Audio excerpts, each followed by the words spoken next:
Hey there, welcome back to Story Slices, where we slice through the best Reddit tales just for you. Let's dive right into the first story. The first one is the Tittle story, and it starts like this. I never thought I'd end up in a situation like this, but life has a way of surprising you. My name's Jake, and I'm a 35-year-old Army veteran who served 2 tours in Afghanistan before retiring due to an injury. I bought a nice house in a quiet suburban neighborhood a few years back, thinking it would be the perfect place to relax and enjoy some peace and quiet. Little did I know that one of my neighbors would turn out to be the neighbor from hell. It all started on a hot Saturday afternoon in July. I had decided to throw a pool party to celebrate my birthday and invited a bunch of friends and neighbors over. Nothing crazy, just some grilling, drinks, and hanging out by the pool. I figured it would be a great way to get to know some of the people in the neighborhood better.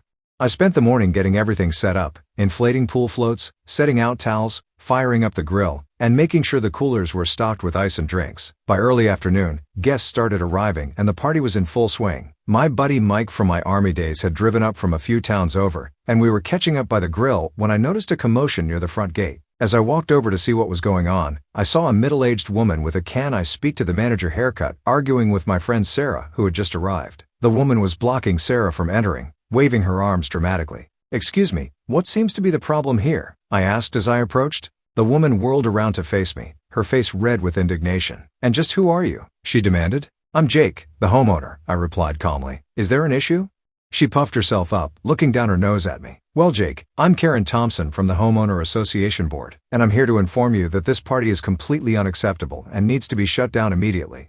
I blinked in surprise. This was the first I was hearing about any issues. "I'm sorry, but I'm not aware of any rules against having a small gathering at my own home. What exactly is the problem?" Karen's eyes narrowed as she looked me up and down, taking in my t-shirt, swim trunks, and the beer in my hand. "The problem," she said icily, "is that this kind of raucous behavior is not allowed in our community. The noise, the drinking, the crowds, it's all against homeowner association regulations." I took a deep breath, trying to stay calm. "Ma'am, with all due respect, I've reviewed the homeowner association bylaws carefully, and there's nothing prohibiting a daytime gathering like this. We're not being excessively loud, and it's all taking place on my private property."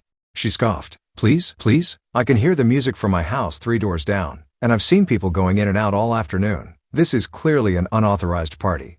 At this point, Sarah chimed in. "Karen, you're being ridiculous. It's a perfectly normal birthday party. Why don't you just let us in and stop harassing everyone?" Karen's face twisted in anger. "Excuse me, but this doesn't concern you. I am a homeowner association board member, and I have every right to enforce our community standards. Now, I'm telling you both that this party needs to end immediately. Send all these people home and turn off that awful music." I could feel my temper rising, but I forced myself to stay calm. "Karen, I understand you're on the homeowner association board, but that doesn't give you the authority to dictate what I do on my own property. I've broken no rules here. Now, please step aside and let my guests enter." She planted her feet firmly, crossing her arms. "Absolutely not. I forbid anyone else from entering this property until this illegal gathering is dispersed. And if you don't comply, I'll be calling the police to have you all removed for trespassing." I stared at her in disbelief. "Trespassing? On my own property that I own? Karen, you're way out of line here. You have zero right to block access to my home or threaten my guests." She smirked condescendingly. "Oh please, I seriously doubt someone like you actually owns this house. You're probably just renting." "Well, as an homeowner association board member, I have more authority here than some loser tenant throwing a wild party." That was the last straw. My face flushed with anger as I stepped closer to her. "Listen here, Karen. I served this country for 8 years and was wounded in combat. I bought this house with my own hard-earned money and VA loan. So don't you dare question my right to be here or imply that I'm some loser tenant. You are trespassing on my property and harassing my guests. Now move aside before I'm forced to physically remove you." Karen's eyes widened in shock, clearly not expecting me to stand up to her so forcefully. But she quickly recovered, doubling down on her power trip. "How dare you threaten me?" she shrieked. "I'll have you know my husband is a very important executive. We practically run this neighborhood. You can't talk to me that way." By this point, a small crowd of my guests had gathered to watch the confrontation. I could see confusion and anger on their faces at Karen's behavior. I took another step towards her, my voice low and dangerous. "Karen, this is your final warning. You are not welcome on my property. Remove yourself immediately or I will call the police and have you forcibly removed and charged with trespassing. And trust me, they'll believe the combat veteran homeowner over the entitled busybody any day." For a moment, I thought she might actually back down, but then she pulled out her phone, furiously tapping at the screen. "That's it. I'm calling the police right now. You'll all be sorry when they get here and arrest you for disturbing the peace." I sighed heavily, realizing this woman was beyond reason. I turned to my friend Mike, who had come over to see what was going on. "Hey man, can you do me a favor and grab the property deed from my office? It's in the filing cabinet, top drawer. Mike nodded and jogged inside while I turned back to Karen, who was now yelling into her phone about hooligans having an illegal rave in the neighborhood. A few tense minutes passed as we waited for Mike to return. Karen continued ranting into her phone while my guests whispered amongst themselves, clearly uncomfortable with the situation. Finally, Mike emerged from the house waving a stack of papers. "Here you go, Jake," he said, handing them over. "Deed's right on top." I nodded my thanks and turned back to Karen, who had finally ended her call. "All right, Karen, since you refuse to believe me, here's the proof." I held up the deed. "This is the official property deed showing that I, Jake Miller, am the legal owner of this house and land. Now, would you like to read it yourself, or should I have one of my lawyer friends here explain it to you?" Karen's face drained of color as she stared at the document. For the first time, she seemed to realize she had made a huge mistake, but her pride wouldn't let her back down completely. "Well, that doesn't change the fact that this party is too loud and disruptive," she sputtered. "The homeowner association still has rules about noise levels and gatherings." I shook my head wearily. "Karen, we've been over this. There are no specific rules prohibiting this kind of daytime gathering. The noise ordinance doesn't even go into effect until 10 p.m. You're grasping at straws now." She opened her mouth to argue further, but was cut off by the sound of police sirens approaching. A moment later, 2 patrol cars pulled up in front of my house. As the officers got out and walked over, Karen's face lit up with smug satisfaction. "Finally, officers, I want all of these people arrested for trespassing and disturbing the peace." The older of the 2 cops, a sergeant based on his uniform, looked at her with a raised eyebrow. "Ma'am, can you please explain the situation here?" Karen launched into a breathless tirade about wild parties and hooligans and homeowner association violations. The sergeant listened patiently for a moment before holding up his hand to stop her. "Okay, ma'am, I think I get the picture. Now, sir," he said, turning to me, "what's your side of the story?" I calmly explained that I was the homeowner throwing a small birthday gathering, and that Karen had taken it upon herself to try and shut down my party despite having no authority to do so. I showed him the property deed and explained how she had been harassing my guests and refusing to leave when asked. The sergeant nodded thoughtfully. "I see. And has there been any violence or illegal activity taking place?" "Absolutely not," I replied. "Just some friends hanging out by the pool. We've kept the noise reasonable, and it's the middle of the afternoon." He turned back to Karen. "Ma'am, it appears you've made a mistake here. This man is the legal property owner and is well within his rights to have a gathering like this. You, on the other hand, are trespassing by remaining on his property after being asked to leave. I'm going to have to ask you to return to your own home now." Karen's jaw dropped in shock. But, I'm on the homeowner association board. I have authority here." The sergeant shook his head. "Homeowner association board members don't have any legal authority to enter private property uninvited or dictate what homeowners do on their own land. Now please leave before I'm forced to remove you myself." Karen stood there sputtering for a moment, her face beet red with humiliation. Then she spun on her heel and stormed off down the street, yelling over her shoulder, "This isn't over. You'll be hearing from our lawyers." As she disappeared around the corner, I turned to the officers. "I'm very sorry about this, gentlemen. Thank you for handling it so professionally." The sergeant gave me a small smile. "No problem at all, sir. We get calls like this more often than you'd think. Enjoy your party, and don't hesitate to call us if she comes back and gives you any more trouble." I thanked them again as they left, then turned back to my rather shell-shocked guests. "Well, folks, sorry about all that excitement. Now, who's ready for some burgers and beers?" That broke the tension and everyone laughed, the party quickly getting back into full swing. As I fired up the grill again, I couldn't help shaking my head at the absurdity of what had just happened. Little did I know, this was only the beginning of my issues with Karen. Over the next few weeks, it became clear that Karen was not going to let this humiliation go easily. She seemed to make it her personal mission to make my life as difficult as possible. It started with little things, leaving nasty notes on my door about imaginary homeowner association violations, glaring at me whenever we passed on the street, and trying to turn other neighbors against me with gossip and lies. I did my best to ignore it, hoping she'd eventually get bored and move on to harassing someone else.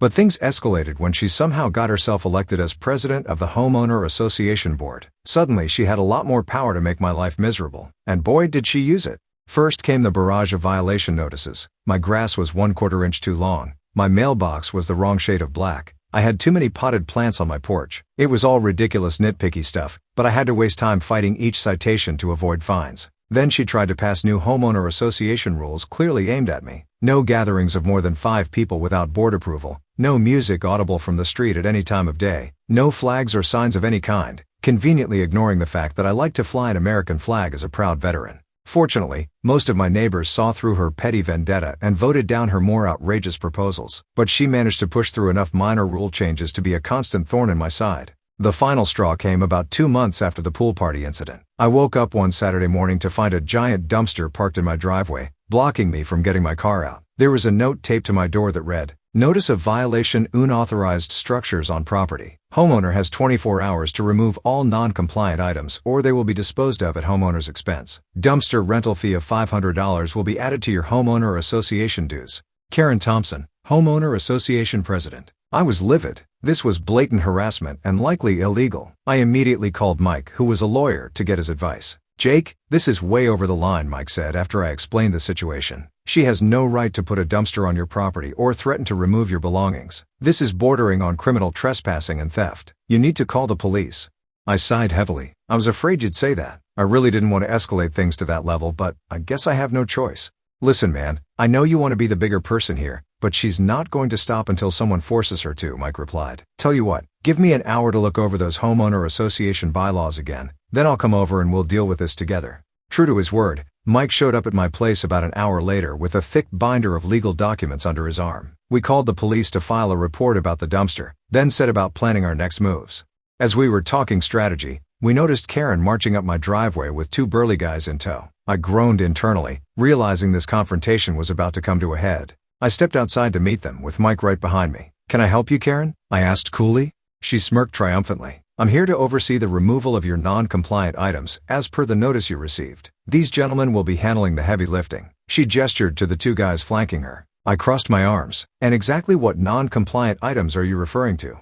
"Oh, you know very well," she huffed. "That eyesore of a shed in your backyard, those tacky lawn ornaments, that monstrous grill on your patio. All of it has to go." I couldn't help but laugh. "Karen, there is nothing in the homeowner association rules prohibiting any of those things. You're completely making this up."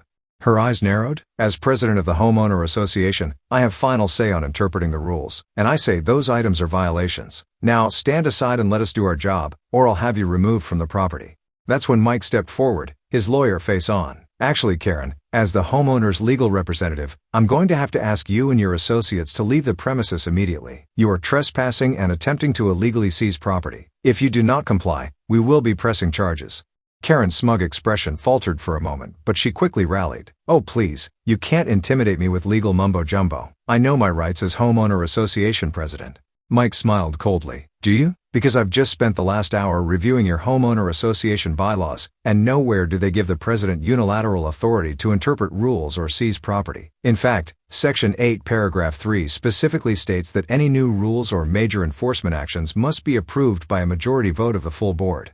He pulled out a document and began reading. Furthermore, the bylaws clearly state that homeowners must be given written notice of any alleged violations, and a minimum 30-day period to remedy the issue before any penalties can be assessed. Your 24-hour ultimatum is completely invalid." Karen's face had gone pale. She turned to her muscle men. "Don't just stand there, start removing things."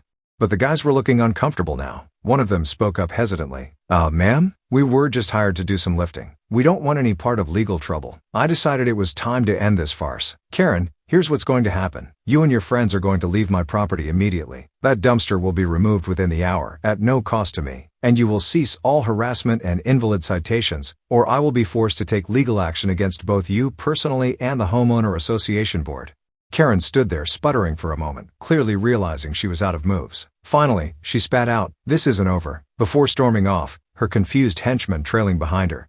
As soon as she was gone, I let out a huge sigh of relief. "Thanks, man," I said to Mike. "I don't know what I would have done without your help." He clapped me on the shoulder. "Hey, that's what friends are for. But listen, this really isn't over. She's backed into a corner now, and that makes her dangerous. We need to go on the offensive." I nodded grimly. "You're right. What do you suggest?" "Well, first things first, we need to call an emergency homeowner association meeting and lay out everything she's done. I'm betting a lot of your neighbors have had similar issues with her. If we can get enough support, we might be able to vote her out as president." It turned out Mike was right on the money. When we managed to convene an emergency homeowner association meeting the following week, it quickly became clear that Karen had made a lot of enemies in the neighborhood with her power-tripping ways. One by one, neighbors stood up to share their own horror stories. The Johnsons had been fined $500 for parking a work truck in their driveway overnight, even though they had gotten prior approval from the previous board. Mrs. Chen, a sweet elderly lady, had been reduced to tears when Karen tried to force her to remove the medical ramp leading to her front door, claiming it violated aesthetics rules. The Garcias had their children's lemonade stand shut down and were threatened with legal action for running an unlicensed business. And on it went. By the time everyone had spoken, it was clear that Karen's reign of terror had affected nearly every household in some way. When it came time to vote, the results were overwhelming. Karen was removed as homeowner association president effective immediately, and a new board was elected with a mandate to review and simplify the complex web of rules she had created. As for me, I was surprised and honored when several neighbors nominated me to serve on the new board. At first I was hesitant. After all my issues with the homeowner association, did I really want to get involved in running it? But ultimately I agreed, figuring it was the best way to prevent another Karen situation in the future. In the weeks that followed, we worked hard to undo the damage Karen had done. Ridiculous fines were refunded, overly restrictive rules were eliminated, and a new spirit of neighborliness began to take hold in the community. Karen, for her part, seemed to finally realize she had lost. She put her house on the market and moved away just a month later. I'd be lying if I said I wasn't relieved to see her go.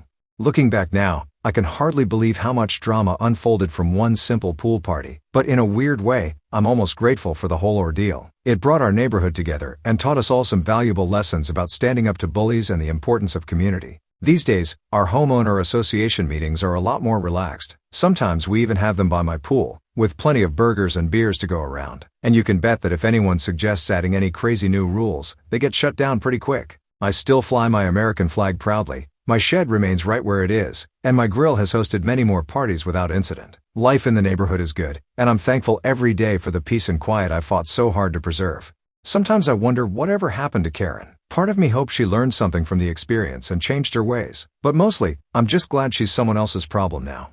As for me, I'm looking forward to many more years in this house, surrounded by good neighbors who have become good friends. And if anyone ever tries to mess with that again, well, let's just say they'll have to get through all of us first. The end. The next one is an entitled people story. Been together almost 10 years. I own the house we live in. Due to unemployment, he stopped contributing to the bills over 5 years ago. For the past 3 years he's been back to work. He paid off all his debt, and his only bills are his car insurance and our cell phone bill. I've asked him a dozen times to start contributing, and it always turns into a fight. He tells me if I need money I should just ask for it, but I don't believe that's a good substitute for giving me a specific amount I can rely on every month for the bills. I also do 95% of the grocery/household shopping. I've made bad decisions and buried myself in debt trying to live a lifestyle that I should be able to afford if I wasn't supporting him. He wants to buy a boat. I'm about to take a $9,000 per year pay cut at work. He knows how much debt I have. Decided I'm breaking up with him, selling the house to pay my bills, and walking away happy with probably $100,000 in my pocket. Literally life-changing money. Am I overreacting by ending a 10-year committed relationship without talking to him about it one more time and giving him a chance to make it right? Edit. Wow, this post blew up way beyond what I expected. Hate to say this, but if you don't have anything different to say from the 1,000 plus other comments here, please don't waste your time. There's no way I'm going to be able to read all these. And to the people saying absolutely awful things to me, guess we all know what kind of person you are. And to the person that for nudes, I'm flattered but no. Second edit. I really appreciate the kind words and well-meaning advice I've been getting. I'm gonna try really hard to read all of them, but there's like 4,000 right now. To answer some of the more common questions, I already rent out a room to someone. I didn't mention it because it didn't seem relevant. I've raised his rent starting next month. He's also had a really sweet deal for a few years. I have a very good job. I work for USPS. Problem is, USPS is going broke, and they've realized they can pay a part-timer $20 an hour to do what they pay me almost $40. I don't know how bad it'll be yet, but it's looking like $9,000 to $11,000 per year cut. I'm trying to get ahead of it before it hits. The benefits are great, and I don't have a degree, so there's no real way for me to get into a higher-paying job. I am considering Instacart/DoorDash once it does hit. Just doesn't seem fair that I have to work 2 jobs while he sat on his ass for 2 years. And listen, I get it. Selling is a bad idea. A house is an investment, but I don't really see any other way of getting out from under this debt. I don't want the hassle of trying to rent the whole thing out to someone and pay for an apartment myself. I don't want to have to maintain it. It's way too big for me. And I don't even think I want to stay in this state. Sell now, pay off debt, put money away and earn interest on it. Then in a year or so once I've got my head straight hopefully move somewhere warmer. Third edit. One more thing. He already has a boat. A cheap boat, if there is such a thing. He wants a nice new boat so he doesn't have to keep putting money into the ones he's got. Update. My original post blew up way bigger than I ever expected. I was definitely overwhelmed by all of your responses, and I truly appreciate how many people care about a random internet stranger. I've considered posting an update many times since but wanted to wait until it all played out. But I've had people reaching out recently, so I decided this was a good time. I spent a decent amount of time setting things up for myself behind the scenes. I had a safety plan for myself and my cats in case he got angry. I spent a long time putting a plan together for what I would do after selling my house. I broke up with him in early June. It was one of the most emotionally difficult things I've ever done. We talked for hours over multiple days about what went wrong. He didn't get angry, just sad. I was really sad too, and I still am. But we're both on the same page now, and we agree that it's the best thing for both of us. He moved out right away, and has been slowly moving his stuff out. Took me about 2 months to get my house ready for sale, but once it was listed I accepted a very good offer within a week. Closing is 3 weeks from now. I decided to take this opportunity to completely change my life. I'm moving across the country. I already have a place and a job lined up, and I'm really excited for my future. I'm making about as much money as I expected,